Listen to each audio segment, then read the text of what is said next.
तो दोस्तों आज मैं आपके लिए एक्सप्लेन करने वाली हूँ। साल 2010 में आई एक horror survival film never go. ये कहानी एक ऐसी फैमिली के बारे में है जो कि एक घने जंगल में एक केबिन में रहते हैं।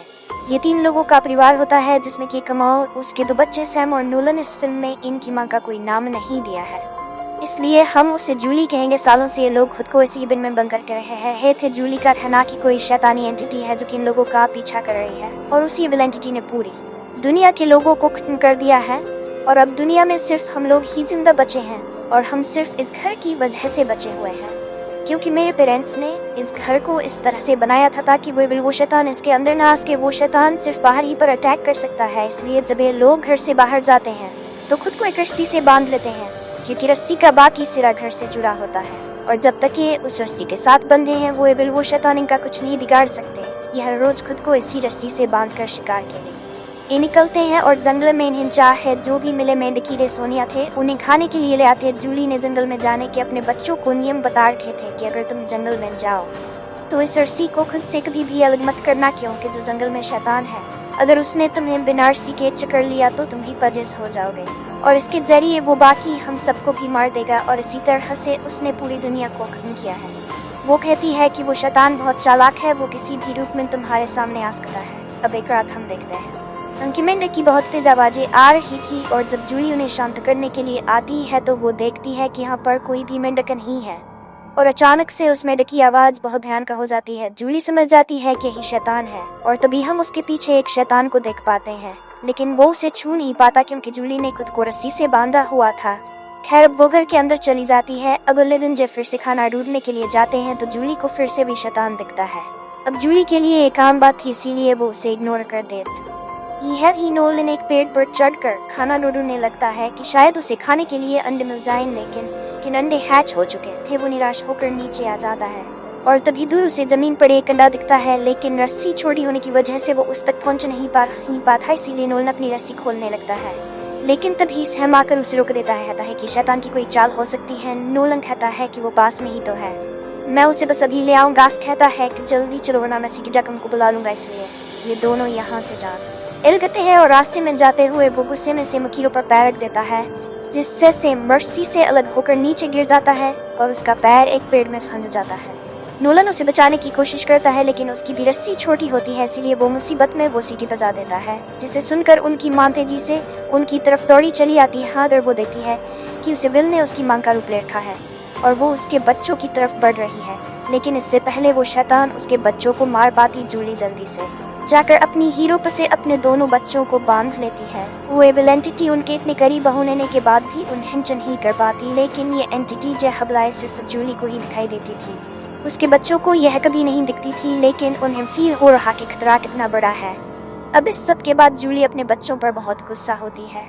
वो गड़लाकर उनसे माफी मंगवा है कि उन्होंने एक रूल तोड़ा था। वो उनका एक सिलर पर हाथ रखकर उनसे प्रेयर बुलवा है ताकि उन पर शैतान का कोई असर ना हुआ। इसके बाद वो इनसे पूछती है कि आखिर हुआ क्या था। नोलन कहता है कि इसमें मेरी गलती थी, इसीलिए जूल उसे बहुत डांट है। तुम्हें कुछ अंदाजा भी है कि अगर मुझे आने में थोड़ी भी देर हो जाती तो क्या होता, वो एविल तुम्हें छूता और सब खत्म हो जाता। फिर डिनर करते हुए जूली अपने बच्चों को बताती है कि वो एविल किस तरह से ट्रिक करता है। वो इन्हें यहाँ पर एक कहानी सुनाती है कि शैतान एक बार एक छोटी लड़की के रूप में मेरे सामने आया था। वो लड़की मेरी रस्सी की लिमिट से ही दूरी पर थी, उसका पैर एक गड्ढे में फंसा हुआ था। वो मदद के लिए चीख रही थी, चिल्ला रही थी, लेकिन मुझे पता था कि ये चाल है, एक लावा है। मैंने उसे इग्नोर कर दिया, लेकिन उस लड़की के चीखने की आवाजें मुझे आज भी हर रोज आती हैं। जब मैं देखने जाती तो मुझे उस लड़की की बॉडी वहीं पर मिलती, और समय के साथ उस लड़की की बॉडी स्केलेट न बन गई और वो सड़ने लगी। लेकिन फिर भी मैं अपनी रस्सी से अलग होकर उसे बचाने नहीं गई, क्योंकि ये विल ही चाहता है कि मैं खुद पर डाउट करूं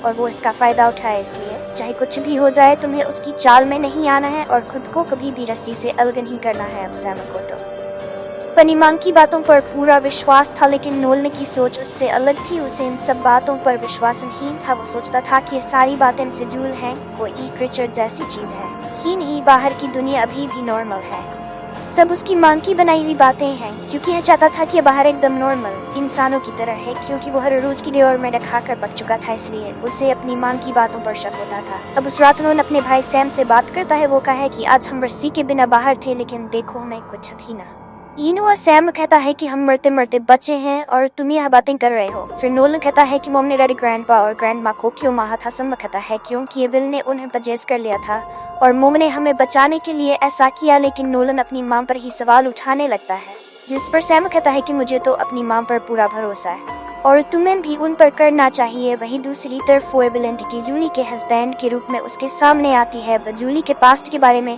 उससे कुछ बातें करता है और उसे इमोशनली तो जाने की कोशिश करता है, लेकिन जूल कहती है कि वो मेरा पास्टर था और मेरा उससे कोई लेना देना नहीं है। मैं अब मैं जीती हूँ, जिस पर वह शैतानों से धमकी देता है कि तुम ज्यादा दिनों तक अपने बच्चों को नहीं बचा पाओगी और एक ना एक दिन में तुम्हें बजेस कर ही लूंगा और तुम्हारे जरिए तुम्हारे बच्चों का भी खात्मा कर दूंगा।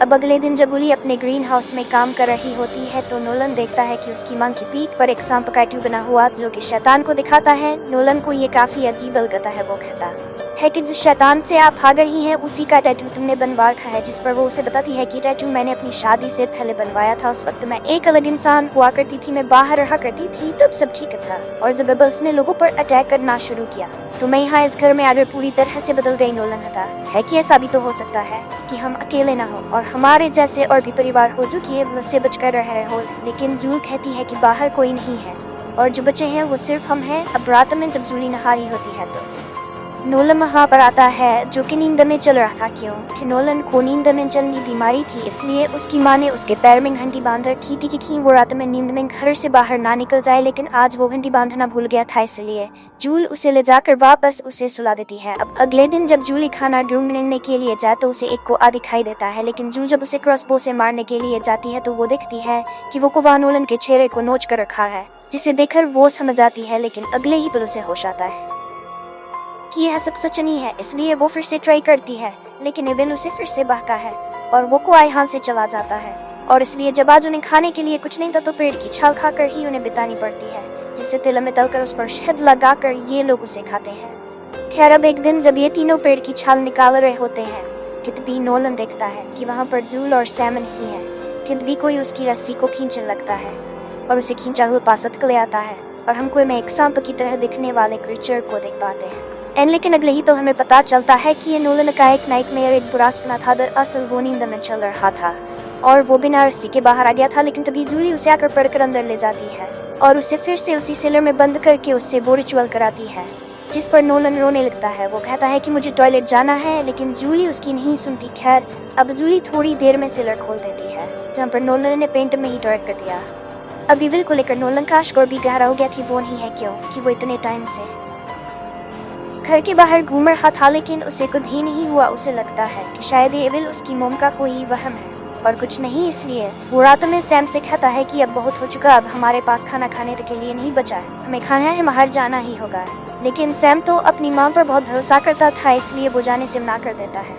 वहीं जूली को नाइट में आता है कि उसे शैतान ने पजेस कर लिया है और वो अपने बच्चों को मारकर खा गई है। खैर अब अगले दिन जूली अपने बच्चों को अपना एक पुराना कैमरा दिखाती है। बच्चों ने पहली बार की ऐसी चीज को देखा। जूली उन्हें बताती है कि एक कैमरा है और इससे फोटो खींचे जाते हैं और फिर उन्हें अपनी एक पुरानी फोटो दिखाती है जो कि इसके शादी के पहले की थी और हम देख पाते हैं कि वाकई में जूल पहले कितनी अलग थी। साथ ही जूली ने बताती है कि अब खाने के सभी रिसोर्सेस खत्म हो चुके हैं और हम छाल खाकर भी जिंदा नहीं रह सकते, इसलिए हमें कूड़ा को मार खाना होगा, यानी कि इनका पालतू रब। लेकिन नोलन इस बात के लिए राजी नहीं होता, इसलिए वो अपनी मां से बहस करने लगता है, लेकिन सैम अपनी मां को इसमें सपोर्ट करता है, जिस पर नोलन कहता है कि मुझे इस घर से और तुम लोगों से नफरत के बाद वो अपने डॉग को लिपट कर रोने लगता है। लेकिन जूल जबरदस्ती कोड़ा को उसे छुड़ा कर ग्रीन हाउस में ले जाती है। जूल भी कोड़ा को मारना नहीं चाहती थी, लेकिन उसके पास भी दूसरा कोई रास्ता नहीं था। लेकिन इससे पहले वो कोड़ा को मारती ही नोलन बिना रोक के ही बाहर आ जाता है और कहता है कि मैं आपको यकीन दिलाने आया हूँ कि कोई भी एविल नहीं है और आपको किसी से भी डरने की जरूरत नहीं है।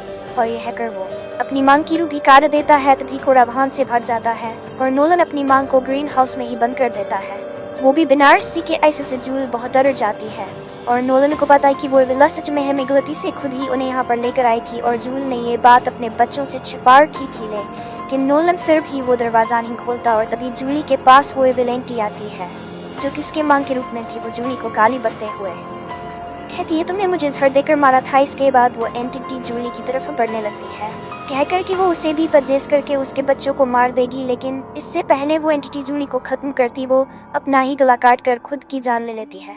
अब इतने में ही सैम आकर ग्रीन हाउस का दरवाजा खोलता है और अपनी मां को यहाँ पर मरा हुआ देखकर दोनों बच्चे बुरी तरह से टूट जाते हैं। सैम की हालत खराब हो जाती है, वह बहुत बीमार हो जाता है। अब नोलन उसका ध्यान रख रहा था और वो देखता है कि उसका भाई भूख से तड़प रहा है, इसलिए वो फैसला करता है कि वो मदद ढूंढने के लिए यहाँ से बाहर जाएगा। अब वो उन तीनों रस्सियों को जोड़कर पूरी तरह से सीधा बना लेता है। वो किसी तरह से रोड तक पहुँच जाता है, जहाँ पर दूर दूर तक उसे कोई दिखाई नहीं देता। नोन यहाँ पर काफी बेतकंद के लिए आवाज लगाता है, लेकिन कोई भी जवाब न आने पर वो वापस अपने घर लौट आता है। लेकिन तभी एक हाइकर वहाँ पर आता है। वो कहता है कि मैंने तुम्हारी आवाज सुनी, क्या सब कुछ ठीक है? पहले नोलन को लगता है कि ये कोई एविल एंटिटी तो नहीं है, लेकिन उसे बाद में यकीन होता है कि यह इंसान ही है। नोलन कहता है कि मेरी माँ गुजर चुकी है और मेरा भाई बीमार है, मुझे उसे खाना खिलाना है। हाइकर कहता है कि मेरे पास खाना है और मैं तुम्हारी मदद कर दूंगा। लेकिन तभी वहाँ पर सैम आ जाता है। वो उस पर क्रॉस तान देता है। उसे लग रहा था कि वो कोई एविल एंटिटी है, जिस पर वो आदमी कहता है कि मैंने कुछ नहीं किया, प्लीज मुझे जाने दो, तुम्हें कोई गलतफहमी हुई है। नोलन भी उसे कहता है कि उसे जाने दो, मुझे लगता है कि शायद इंसान है, लेकिन सैम फिर भी उस पर क्रॉस चला देता है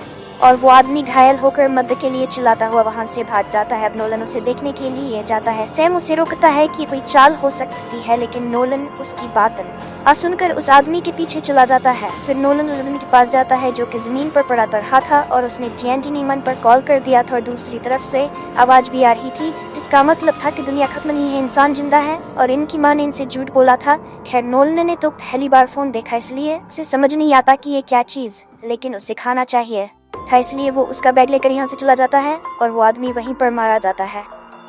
फिर नोलन घर आकर कहता है कि मैं खाना लेकर आया हूँ और ये उस आदमी का है। वो इंसान ही था, लेकिन समय खाना नहीं खाता। वो अभी भी इसी बात पर कायम था कि वो इंसान असली नहीं था बल्कि वो शैतान था, इसलिए इन दोनों में बहस हो जाती है। अब रात में जब सैम को भूख लगती है तो इस आदमी का खाना खाने लगता है और रात में सैम को उस आदमी के बैग से उसका पर्स मिलता है, जिसमें उसकी बेटी की फोटो होती है, जिससे सैम को रियलाइज होता है कि उसने एक इंसान को मार दिया, जिससे उसकी बेटी अनाथ हो गई।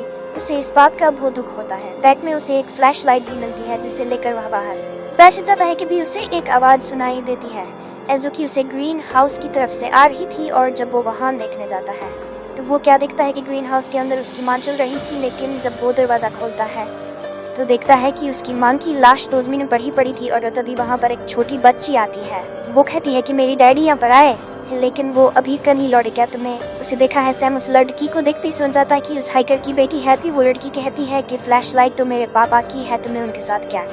या सैम कहता है कि सब गलती से ये वो लड़की समझ जाती है कि इसने उसके डेट को कुछ किया है। वो बच्ची डर के मारे हाथ से भागने लगती है। सैम भी उसके पीछे जाता है, लेकिन रस्सी से बंद होने की वजह से वो ज्यादा दूर नहीं जा पाता। सैम को यकीन था कि वो बच्ची असली है, इसलिए वो रस्सी खोलकर उसे ढूंढने जाता है। लेकिन तभी इस कहानी में एक भयानक मोड़ आता है। सैम को पेट पर एविल एंटिटी दिखाई देती है, जिसके बहुत सारे हाथ थे और यहाँ पर ये रिवील होता है कि वो कोई असली बच्ची नहीं थी बल्कि एक एविल एंटिटी, एक शैतान थी। और मब की तरह उसकी एक लंबी जी पथी से वो सैम को उड़ करके उसे पजेस कर लेती है, जिसके बाद पजेस हुआ सैम घर के अंदर नोलन को बंद करके अपने घर को आग लगा देता है और कहता है कि अब यह घर भी तुम्हें बचा नहीं पाएगा, और जलते हुए घर के साथ कैमरे से एक सेल्फी लेता है।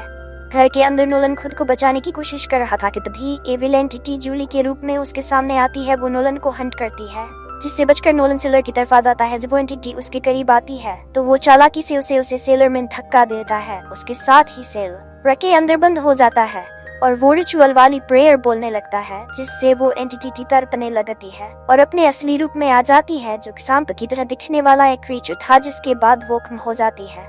अब क्योंकि उस हैकर ने 911 पर कॉल किया था, इसलिए पर आ जाते हैं और नोलन को रेस्क्यू कर लेते हैं। नोलन को जब होश आता है तो वो अपने भाई के बारे में पता करता है और हम देखते हैं कि यहाँ पर सैम को भी रेस्क्यू कर लिया गया और सैम एकदम ठीक था और वो यहाँ पर फिर से वही बात बोलता है कि मोहम्मद से ज्यादा आप प्यार करती हैं। वहीं हम उस सेल्फी को देख पाते हैं जिसमें सैम के कंधे पर किसी एविल एंटिटी का हाथ होता है। यानी अब सैम इस जंगल की एंटिटी बाहरी दुनिया में लेगा, जिससे कि अब उन्हें खत्म करेगा और यहीं पर यह फिल्म या कहानी खत्म हो जाती है। बाकी दोस्तों आपकी इस फिल्म को लेकर क्या थ्योरी है, बात आप हमें कमेंट में बता सकते हैं। बाकी दोस्तों आपको मैं मिलता हूँ अगली वीडियो में, तब तक चैनल को सब्सक्राइब और वीडियो को लाइक कर लें।